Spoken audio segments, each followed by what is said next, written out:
नमस्कार, खबरों की खबर में आपका स्वागत है। महाविकास अघाड़ी की सरकार महाराष्ट्र में बन तो गई है, लेकिन विश्वास बहाली नहीं हो पाया है तीनों पार्टियों के बीच, और तीनों पार्टी एक दूसरे की कब्र खोदने में लगे हुए हैं। उन लोगों को इस बात का भरोसा नहीं है कि यह सरकार कितने दिनों तक चलेगी, और इसी को लेके तीनों पार्टियों में, शिवसेना, एनसीपी और कांग्रेस में ये खलबली मची हुई है कि यह सरकार कभी भी गिर सकती है और इसके लिए पहले से चुनाव की तैयारी कर लेनी चाहिए।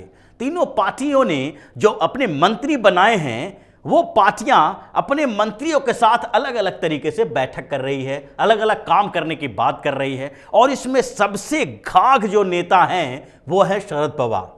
शरद पवार शायद उद्धव ठाकरे को कभी भी धोखा दे सकते हैं, और वो धोखा देने के लिए तैयार बैठे हुए हैं। उनको सिर्फ इस बात के भरोसा होना चाहिए कि हमें किस तरह से आगे की रणनीति हमारे पक्ष में बन रही है कि नहीं, चुनाव होने के समय में हमें फिर से इससे ज्यादा सीटें मिलेगी कि नहीं, या फिर कांग्रेस और एनसीपी अकेले दम पर सरकार बनाने के लायक बहुमत ला पाएगी कि नहीं। ये भरोसा जिस दिन हो जाएगा, उस दिन शरद पवार इसके लिए तैयार बैठे हैं कि उद्धव ठाकरे को लात मार के बाहर निकाल देंगे और फिर कांग्रेस और एनसीपी की सरकार बन जाएगी। ये बात इसलिए कह रहे हैं कि ये शरद पवार बार बार अपने मंत्रियों के साथ बैठक कर रहे हैं। अपने मंत्रियों मतलब शरद पवार के मंत्री नहीं है ये मंत्री उद्धव ठाकरे के हैं। उद्धव ठाकरे की सरकार है, उद्धव ठाकरे मुख्यमंत्री हैं और उनके सहयोगी पार्टियों के मंत्री हैं, और ये मंत्री जो हैं वो उद्धव ठाकरे के लिए काम करते, उद्धव ठाकरे के इशारों पे काम करते। लेकिन ये मंत्री हैं जो बैठे हुए हैं शरद पवार के साथ। शरद पवार बार बार इन मंत्रियों को बुलाते हैं, अपने पार्टी के मंत्रियों को, और उनसे डिस्कस करते हैं। किस बात का डिस्कशन होती है? डिस्कशन जो होती है वो सरकार के कामकाज को लेकर डिस्कशन नहीं होती है। सबसे बड़ा मुद्दा उसमें होता है कि पार्टी का संगठन कैसे मजबूत हो, और उस संगठन के लिए ये जो मंत्री बैठे हुए हैं यहां, जिन लोगों की बैठकें होती है वहां पर शरद पवार के दरबार में, वो मंत्री जो हैं वो पार्टी के संगठन को मजबूत करने के लिए क्या क्या काम करेंगे। पार्टी संगठन मजबूत करने के लिए दो स्तर पर काम होता है। पहला स्तर होता है पार्टी के फाइनेंशियल कंडीशन को मजबूत करना, यानी कि पार्टी के पास पैसा कैसे इकट्ठा हो, और ये मंत्री इस काम के लिए बहुत बड़े सोर्स हो सकते हैं। और इसलिए शरद पवार अपनी मीटिंग में, जो अपने पार्टी के कैबिनेट मंत्रियों की मीटिंग होती है, उनकी जो महाराष्ट्र सरकार के मंत्री हैं उनके साथ बैठते हैं, और बार बार बैठक हो रही है। उस बैठक में यही बात की चर्चा होती है, यही बात करते हैं कि पार्टी के संगठन के लिए मजबूत करने के लिए, उसको पार्टी को महाराष्ट्र में एक मजबूत स्थिति तक पहुंचाने के लिए सबसे पहली जरूरत है पैसे की। पार्टी के पास फंड होना चाहिए, क्योंकि पिछले 5 साल से वहां पर सरकार थी भाजपा और शिवसेना की। शिवसेना और भाजपा की सरकार में उद्धव ठाकरे की भूमिका भी थी और देवेंद्र फडणवीस की भूमिका भी थी, और इन दोनों की भूमिकाओं के अलावा कांग्रेस एक राष्ट्रीय पार्टी है, और इसके अलग अलग क्षेत्रों में, अलग अलग राज्यों में सरकार बनी रहती है, कहीं ना कहीं इनकी सरकार रहती है।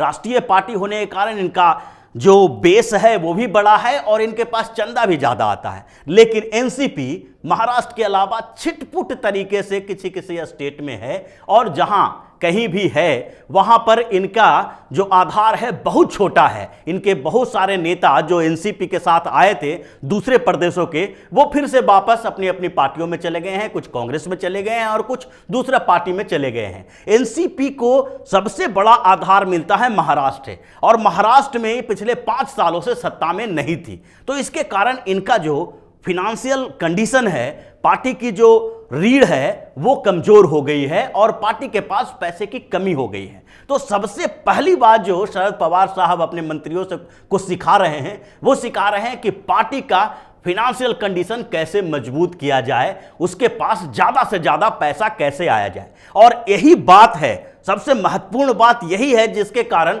शरद पवार जो उद्धव ठाकरे के साथ मंत्रिमंडल के विभागों के बंटवारे के लिए अड़े हुए थे, उसका सबसे बड़ा कारण यही था। वो चाहते थे कि ऐसे ऐसे मंत्री बनाए जाए, हमारे पार्टी को ऐसे विभाग मिले जिससे कमाई हो सके, और उसकी कमाई का दोनों तरफ से आधार हो। एक जो मंत्री हो वो पैसे इकट्ठा करके सरकार के तरफ से जो पैसे इकट्ठा करके पार्टी फंड में दें, और दूसरा पार्टी की स्थिति भी ऐसी हो जो उसके लोग, पार्टी के संगठन के लोग भी उन मंत्रियों का फायदा उठा के किसी न किसी तरह से पार्टी के लिए फंड इकट्ठा करें।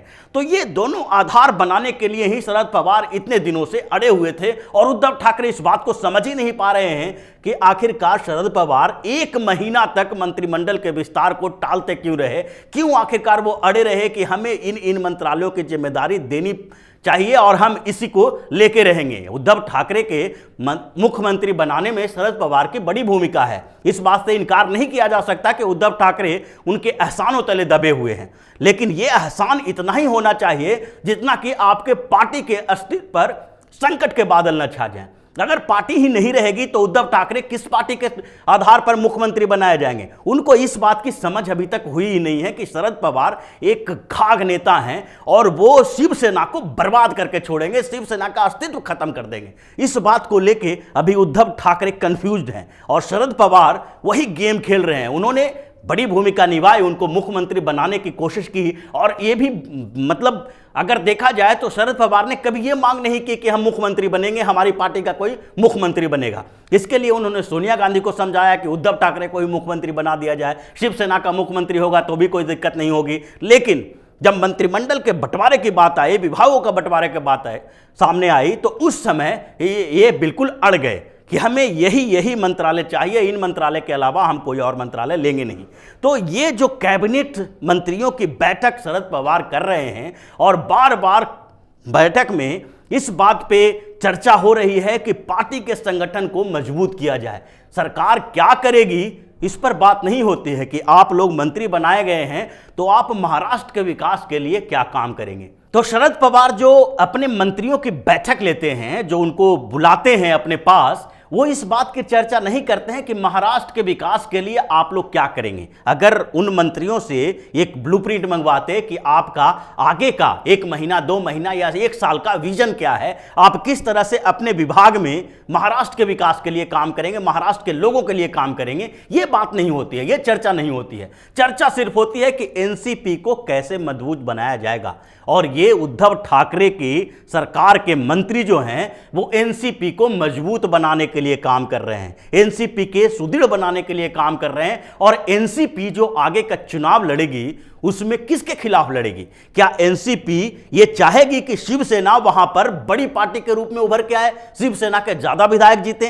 वो एनसीपी कभी नहीं चाहेगी। ये सरकार में वो शामिल है, उद्धव ठाकरे का सहयोग कर रहे हैं शरद पवार, लेकिन इस बात की गारंटी नहीं है कि उद्धव ठाकरे और शरद पवार अगले चुनाव में भी साथ में आए, क्योंकि शरद पवार को भी यह पता है कि हो सकता है कि यह गठबंधन कुछ दिन के अंदर ही खत्म हो जाए, क्योंकि जिस तरह से उद्धव ठाकरे के ऊपर बार बार दबाव बनाया जा रहा है, वैसी स्थिति में हो सकता है कि उद्धव ठाकरे बिहार की तरह फिर से पलटी मार लें। जिस तरह से बिहार में नीतीश कुमार और लालू यादव कांग्रेस के साथ मिलकर चुनाव लड़े थे, विधानसभा चुनाव में इन लोगों की जीत हुई और लालू यादव ने नीतीश कुमार को मुख्यमंत्री बनने के लिए बोल दिया, नीतीश कुमार मुख्यमंत्री बन गए। लेकिन लालू यादव की पार्टी राष्ट्रीय जनता दल ने उनके ऊपर इतना दबाव बनाया, उनको फैसले लेने में इतनी कठिनाइयां हुई कि फिर वापस वो अपने पुराने सहयोगी के पास चले गए और फिर भारतीय जनता पार्टी के साथ मिलकर उन्होंने सरकार बनाई है जो अभी तक चल रही है। तो ये घबराहट जो है शरद पवार के पास भी है और शरद पवार इस बात को बिल्कुल नकार नहीं रहे हैं।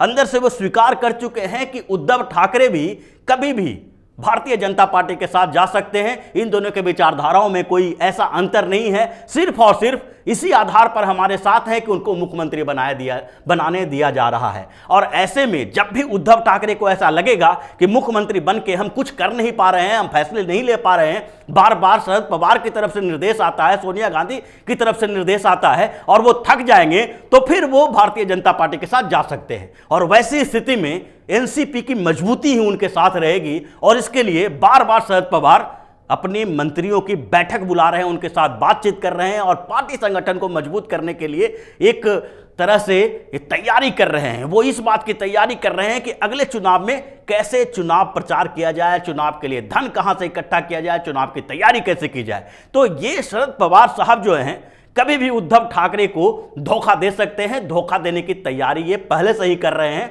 और उद्धव ठाकरे जितना जल्दी इस बात को समझ लेंगे उनके लिए उतना ही सही है। नहीं तो ऐसा ना हो कि उद्धव ठाकरे की पार्टी में फूट पड़ जाए और उद्धव ठाकरे देखते रह जाएं और भारतीय जनता पार्टी और उनका एक धड़ा फिर से सरकार बना ले और उद्धव ठाकरे न घर के रहें न घाट के रहें, बिल्कुल अलग थलग पड़ जाएं।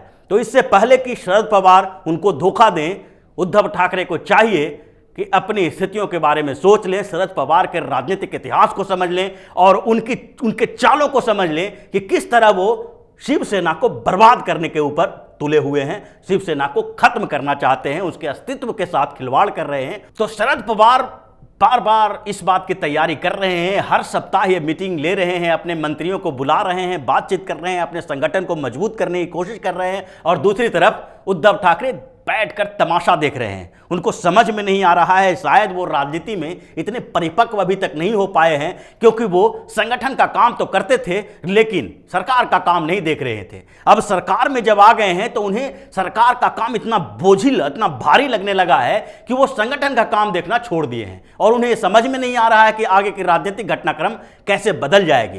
तो अभी भी समय है उद्धव ठाकरे के पास, वो इनके धोखे को समझ लें और अपनी स्थितियों को मजबूत करने के लिए अगला कदम सोच विचार के उठाएं। इसी तरह की खबरों के साथ फिर से हाजिर होंगे, तब तक के लिए बने रहिए हमारे साथ और देते रहिए हमें सहयोग, ताकि इसी तरह की खबर हम आपके लिए लाते रहें। धन्यवाद।